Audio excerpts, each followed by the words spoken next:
Hello and welcome to another episode of County Perspective, the show that focuses on Frederick County government, local programs and events, and a community that you live in. I'm your host, Rosa. Thank you for joining us. Now let's jump right in with some news from around the county. Community members, planning staff, members from the Frederick County Steering Committee, and dignitaries from Frederick County government gathered in Winchester Hall on Tuesday, September 10th, to celebrate the adoption of the Livable Frederick Master Plan. County Executive Jan Gardner and County Council President MC Keegan-Air signed the resolution live on FCG-TV. Livable Frederick is an innovative approach to long-term planning in Frederick County. The plan covers how Frederick County will accommodate growth, transportation, education, health, arts, and the environment. The comprehensive plan has been in the works for 4 years. County Executive Gardner launched the Livable Frederick initiative near the beginning of her first term as County Executive. Since then, planning staff has hosted 200 community meetings for public input on the plan. Hundreds of people participated in work groups, and thousands of people took a survey to help create a shared community vision. That survey generated 15,000 public comments. Now that Livable Frederick has been adopted, it will guide the work of county government and others in our community. It's really important to recognize that this is a plan that was written by the people for the people of Frederick County. It really is a unique and innovative approach to planning, and it is all about our aspirations for our community's future. Frederick County is a great place to live and work and to raise a family. We want it to stay that way for years to come. We have 7 diverse members of the council, all of whom had their own vision of what they thought the plan should look like. So we had very distinct ideas. They were brought forth in amendments. Mr. Cherney, our chief of staff, and I tried to schedule numerous meetings so that they would understand the plan, the scope of the plan, the purpose of the plan, so that they could bring forth their amendments in a comprehensive and thoughtful way. We, at one time, had over 100 amendments that they had brought forward. However, with the help of the staff, we were able to consolidate these down to only 54. So the plan technically takes effect the moment that pen goes to paper with the county executive. That will become our new long-range plan that kind of drives our policy decisions, our mapping decisions, our code decisions, but most importantly, it drives the way in which we do our small area plans and our corridor planning. So that's where people are going to really notice a difference. This plan is really important to Frederick County because it defines a really clear kind of end goal that we want to be able to achieve in the next couple of decades. And it also provides some pretty clear guidelines and sort of guide rails for how to achieve that goal. And beyond that, it also provides kind of a framework for the community to use in order to collaborate and produce some of the outcomes that the plan identifies. It's been a long process. I've learned a lot. I've got to work with a lot of really great people, and it feels good. Kind of don't believe it's done. County Executive Jan Gardner invited community members and Frederick County Public School students to Winchester Hall on Wednesday, September 4th for a Frederick at its Best ceremony to recognize Arts and Education Week. For 5 years now, Executive Gardner has held an open house and art tour at Winchester Hall so family and friends could admire the newly hung artwork of some of Frederick County's best young artists. This year, 19 new pieces of student art were selected and are now hanging up in the 3rd floor hallways of Winchester Hall. I was there to celebrate Arts and Education Week, and I had a chance to speak with County Executive Gardner, talented Frederick County Public School students, and staff from Frederick County Public Schools. Let's hear what they had to say. We're always happy to have some of our student artists come into Winchester Hall so that they can see their art displayed here and so that we can talk to them and congratulate them on their incredible talent and really find out how they came up with their ideas for their art. The staff from my office goes to the Delaplane, looks at all the student art. We do look for art that we can fit and hang on our walls. And so there's always something different and creative every year. I feel happy and excited because I never knew that I'll actually have my art here. I had a picture of maybe a tropical place. I had palm trees in it and water and a sunset. My teacher showed me a picture and said that was the right kind of paint to do, acrylic paint. I feel very proud of my picture. I want to keep on doing art, and I'll maybe stop or maybe go on. When I drew it, I was in 5th grade in elementary school, and my teacher, we had to do like animals. We could pick whatever animal we did, but I chose a wolf, and we had to use watercolor pencils. The steps were kind of, you had to do it like how the teacher said, like draw it out first, like your sketch. And then you would go to a light lamp and like redraw it so it's not as messy. I do a lot of art at home. I take a lot of art like camps in the summer. I feel good and excited. First sketched out a picture of a vase with sunflowers, and I first had to sketch out the table that it was on and then sketch the type of vase I wanted and draw what type of flowers I wanted. We were supposed to put flowers in the vase, kind of to make it look decorative. I used paint and a small brush, and I painted first around the edges in black, and then I painted the edges yellow and started painting the inside. I like to draw at home. I don't really paint that much. Participation in the arts is really one of the most whole child experiences. It's also very often a place where our students can really feel safe, and they can feel successful, and they can feel independent. Our content areas are ones where the answers aren't always necessarily concrete. They're not right or wrong. You can have your own expression and your own way of creating art, and it will always be correct. You can walk down this hallway many times and find something new to see and enjoy. Every year we move the art around the building, and the different agencies and divisions really want that art in their hallway because people really do enjoy it and value it. And it really does make our life better here in Winchester Hall. Frederick County made history on September 10th when the Finance Division secured the lowest interest rate in the county's history as part of the county's bond sale. The county sells bonds to pay for the construction of new schools, roads, libraries, and more. Frederick County sold $106 million in bonds at an interest rate of 2.16%. The extremely low rate means county taxpayers will save millions over the life of the bonds. Getting a low interest rate on bonds is a lot like getting a low rate on a mortgage. A low interest rate means we can stretch every dollar a little further and get more bang for our buck. Frederick County was able to get the low rate because it's one of fewer than 50 counties in the country to have AAA bond ratings from all the major rating agencies. It's like having the highest possible credit score. In addition to the low rate on new bonds, Frederick County also refinanced old bond debt with a lower interest rate, like refinancing a mortgage to get a better rate. By refunding an estimated $30 million in debt from past years, taxpayers will save almost $2 million. With the harvest season on its way, we wanted to remind all of our county motorists to be particularly careful of tractors sharing the roads. Take a look at this important message.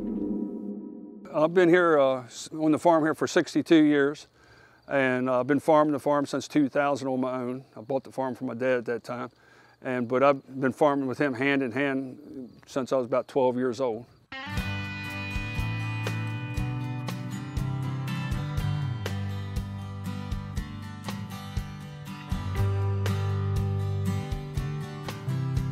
We could grow Christmas trees, sweet corn, Indian corn, popcorn, strawberries, asparagus. We usually go out here in April with the corn planter, with the planting corn. So we move from one farm to another, try to get out at 10 o'clock in the morning because that's usually the slackest time for traffic.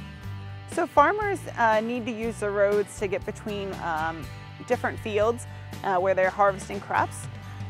Farmers oftentimes rent or own different parcels of land that are not always next door to each other, so they have to drive distances. But it is important for the farmer to be able to get to their fields, and they cannot always do that at the most convenient time for you. Like in the harvest season, we'll finish up one farm, we'll move into another. It could be 4 o'clock, 5 o'clock rush hour traffic, and we'd hate to be out there, but we got to continue on because of trying to beat the weather.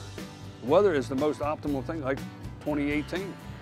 We were 3 weeks behind on harvest, but when we could run, we were moving during rush hour traffic, and we know we had 2.5 mile backup behind us, but there was no place to get off with the equipment. That's the thing on 85 and Adamstown Road, there's no place to go. Every year there's serious accidents across the country due to farm equipment moving and vehicles not being safe and observant as they're trying to pass or come upon the equipment and just don't know what to do.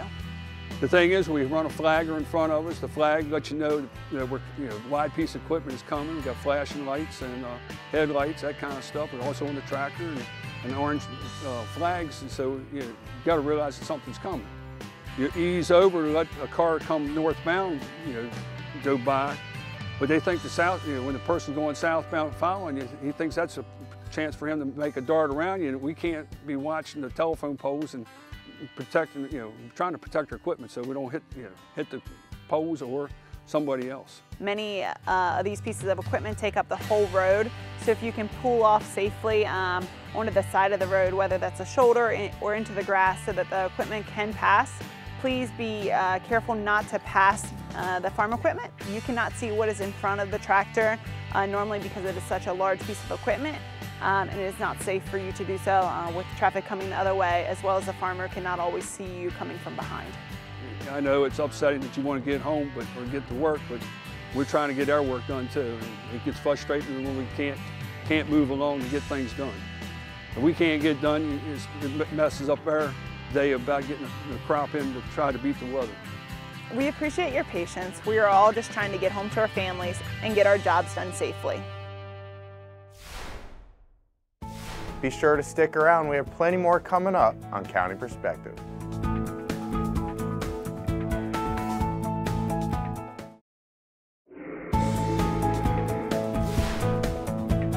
Welcome back to County Perspective. I'm your host, Brandon Rosa.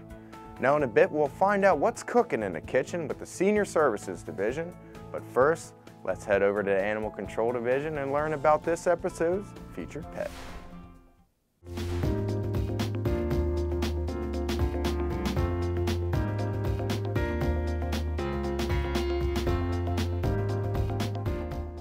Bubbles is currently FCAC's longest resident and maybe our most opinionated too. She is definitely not shy about telling you how she feels. She's known to have a short fuse, but if you take the time to get to know her, you'll see a softer side. Bubbles loves to be petted, though only on her head, and she's quite playful for a senior cat. She loves the laser pointer and pouncing on phones while watching YouTube videos of birds.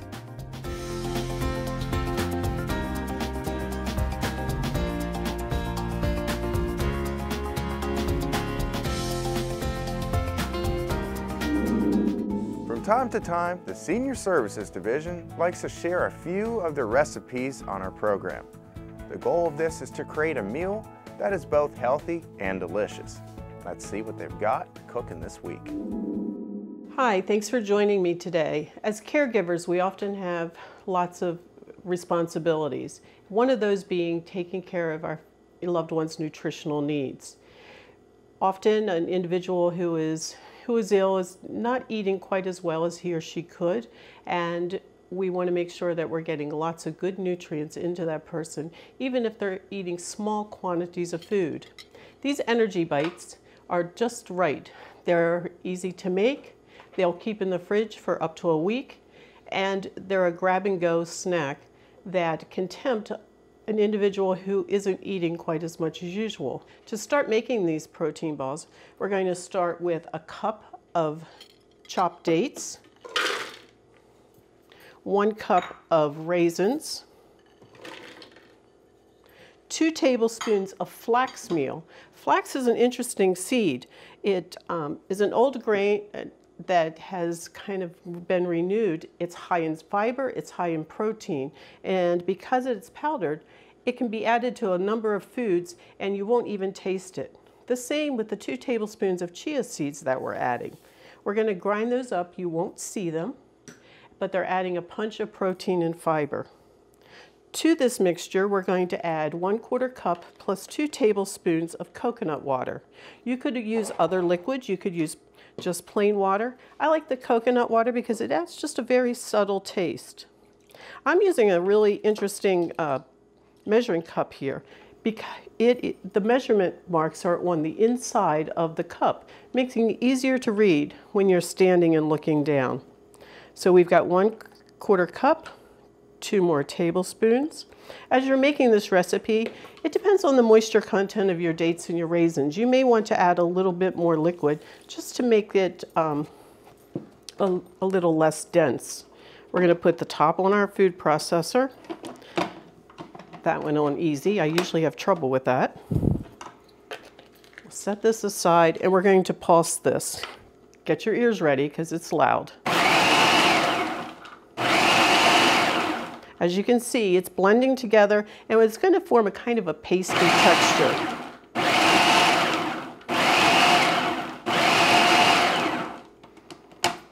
When that's not quite blended enough, we're going to give it just a couple more pulses. There we go.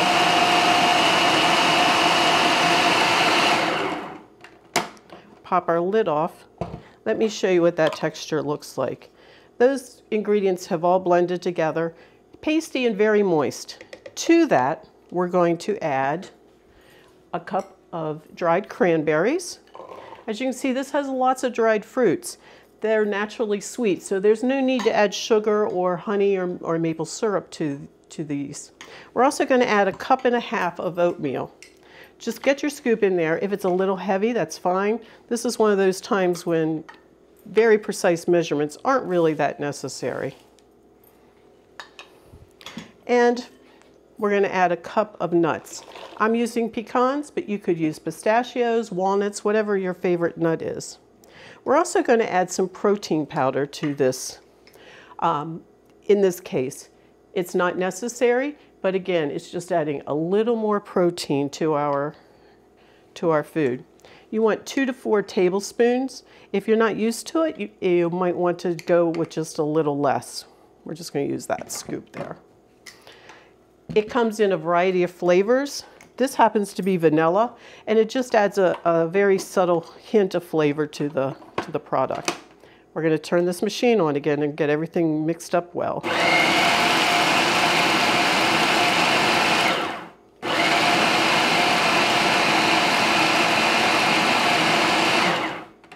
Let's take a look and see how it looks. Everything's blended well. As you can still see the oats and the cranberries. It gives a little bit of texture. It's a good feel when you're chewing on these. I feel like this probably is a little bit dry and we're going to add just a splash more liquid to it. You can eyeball it or you can measure. Just 1 or 2 tablespoons at a time because we don't want it to get too wet.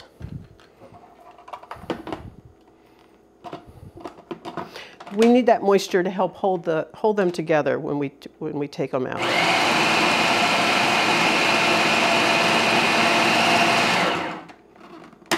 Let's see what we've got.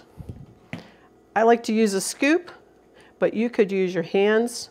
If you're taking care of a loved one though who has had a serious illness or might be going through treatments, it's important to manage food safety at home as well as when you're out. If you wanted to use hands here, in this case, I'd suggest using gloves while you make these. But they're easy to scoop and to just put on a plate. As I said earlier, let's just get these in the fridge, get them firm. That helps hold them together a little bit, and they're ready to eat and grab whenever your loved one is hungry. This is a great source of fruits and vegetables because it has a variety of dates, raisins, and cranberries, in addition to the fiber from the oatmeal and from the chia seeds and the flax meal.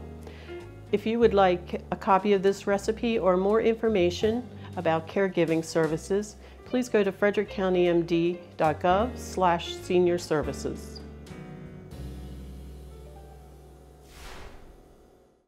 Now, the official start date of fall this year is on September 23rd. The pleasant weather that typically accompanies this season is a great reason for you to get out and enjoy some of the wonderful programs and events that some of our county departments are holding. Let's take a peek at just a few of them.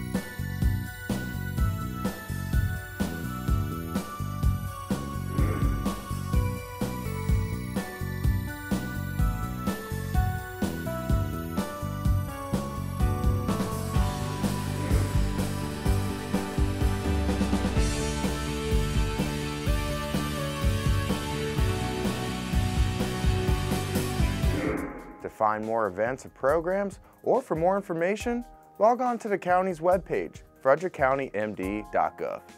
Now at the end of our show, we like to mention a few recent events, along with things our viewers should keep an eye out for in the upcoming weeks. You're invited to Winchester Hall on Tuesday, October 1st for the Frederick at its Best recognition ceremony at 10 a.m. to mark October 1st as Breast Cancer Awareness Month. Breast Cancer Awareness Month is from October 1st to October 31st. This is an international health campaign that happens every year and is recognized by major breast cancer charity organizations. The whole month of October is dedicated to increase awareness of the disease and to raise funds for research. Wearing the color pink can help spread awareness and support. If you can't make it to Winchester Hall on October 1st, catch the Frederick at its Best ceremony on FCG-TV's Channel 19 and HD Channel 1085. You're invited to Winchester Hall on Wednesday, October 9th for a town hall meeting to discuss possible bills that could benefit Frederick County. Each year, the county executive presents a list of legislative items to the county's delegation that she would like them to support during the upcoming Maryland General Assembly. Before she finalizes the legislative packet, County Executive Jan Gardner holds a town hall meeting to get the public's input. You're invited to comment on bills the county executive has proposed, or you can suggest legislation that you would like to see. The town hall begins at 7 p.m. in the first floor hearing room of Winchester Hall at 12 East Church Street in downtown Frederick. If you can't make it to the town hall meeting, it will be broadcasted live on FCG-TV's Channel 19 and HD Channel 1085. The 2020 Maryland General Assembly session starts on January 8th. Well, that's it for this episode of County Perspective, but don't forget to follow Frederick County on social media in order to keep up to date on important news and events. We'll see you next time for a fresh look from a county perspective.